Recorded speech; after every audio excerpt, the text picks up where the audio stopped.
இப்போ பார்த்தீங்கன்னா தேவையான பொருள் பார்த்தீங்கன்னா பெரிய வெங்காயம் ஒரு 4 எடுத்து சின்ன சின்னதாக கட் பண்ணியிருக்குதுங்க. தக்காளி பார்த்தீங்கன்னா ஒரு 3 பழம் எடுத்து கட் பண்ணியிருக்குது.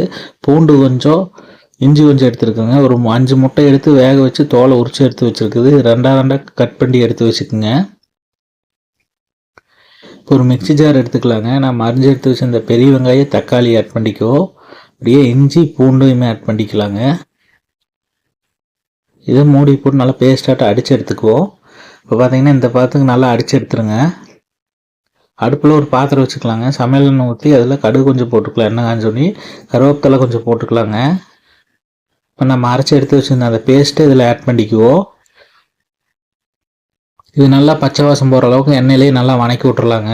இதோட பச்சை வாசமெல்லாம் போகணும். இது நல்லா இந்த எண்ணெயிலேயே இந்த வணக்கி விட்டுறலாம். இது நல்லா பச்சை வாசம் போகிற அளவுக்கு நல்லா வணக்கி விட்டுறலாங்க. இது பச்சை வாசமெல்லாம் போகணும். இப்போ பார்த்தீங்கன்னா இதோட பச்சை வாசமெல்லாம் ஓரளவுக்கு போயிடுச்சு. இப்போ மசாலா ஆட் பண்ணிக்கலாம். இதில் பார்த்தீங்கன்னா 2 டேபிள் ஸ்பூன் அளவுக்கு முட்டை மசாலா ஆட் பண்ணிக்கலாம். மஞ்சத்தூள் பார்த்தீங்கன்னா லைட்டாக ஆட் பண்ணிக்குவோம். சிக்கன் மசாலா பார்த்தீங்கன்னா 1 டேபிள் ஸ்பூன் அளவுக்கு ஆட் பண்ணிவிட்டு இதையும் நல்லா பரட்டி விட்டுறலாங்க. இந்த மசாலாலாம் பிடிக்கிற மாதிரி நல்லா பரட்டி விட்டுருவோம். அடுப்பை ஸ்லோ ஃப்ளேம்லேயே வச்சுருங்க, இல்லைன்னா நல்லா கொஞ்சம் கருகுன மாதிரி ஆயிரும். இது நல்லா கலரி விட்டு இப்போ நம்ம தேவையான அளவு தண்ணி ஆட் பண்ணிக்கலாங்க. தண்ணி ஆட் பண்ணிட்டு இது நல்லா கலரி விட்டுறலாம். மசாலாலாம் எல்லாம் கரையிற மாதிரி நல்லா கலக்கி விட்டுறலாங்க. இது நல்லா ஒரு கொதி வரட்டு. கொதி வந்ததுக்கப்புறம் நம்ம முட்டையை போட்டுக்குவோம். இப்போ அடுப்பை பார்த்தீங்கன்னா ஹை ஃப்ளேமில் வச்சிடலாம். வச்சுட்டு ஒரு 10 நிமிஷம் நல்லா வேகட்டுங்க. தேவையான அளவுக்கு தண்ணி ஆட் பண்ணிக்குவோம். எந்த அளவுக்கு குழம்பு வேணுமோ அந்த அளவுக்கு தண்ணி ஆட் பண்ணிக்கலாம். இப்போ பார்த்தீங்கன்னா கல் உப்பு பார்த்தீங்கன்னா ஒரு 2 டேபிள் ஸ்பூன் கல் உப்பு ஆட் பண்ணியிருக்கிறேன்.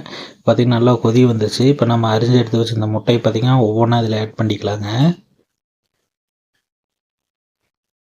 இப்போ ஒவ்வொரு முட்டையும் இந்த மாதிரி ஒவ்வொன்றா ஆட் பண்ணிக்கலாங்க. குழம்புல எல்லா பக்கம் படுற மாதிரி முட்டையை ஆட் பண்ணிக்குவோம். இப்போ முட்டை பார்த்தீங்கன்னா மேலே குழம்பு இந்த மாதிரி படுற மாதிரி எல்லா பக்கம் எடுத்து விட்ருங்க. முட்டையை ரொம்ப போட்டு பரட்டினீங்கன்னா முட்டை எல்லாமே உடஞ்சி போயிடும். அதனால் லைட்டாக இந்த மாதிரி மட்டும் எடுத்து விட்டுறலாங்க. எடுத்து விட்டு இது ஒரு மூடி போட்டு நல்லா ஒரு 10 நிமிஷம் நல்லா வேக விட்டுறலாம். இதுலேருந்து எண்ணெயெல்லாம் நல்லா பிரிஞ்சு வரணும். குழம்பு நல்லா வேகணுங்க. அதனால் ஒரு 10 நிமிஷம் கழித்து ஓப்பன் பண்ணிக்கலாம். இப்போ பார்த்தீங்கன்னா ஒரு 10 நிமிஷம் ஆயிடுச்சு.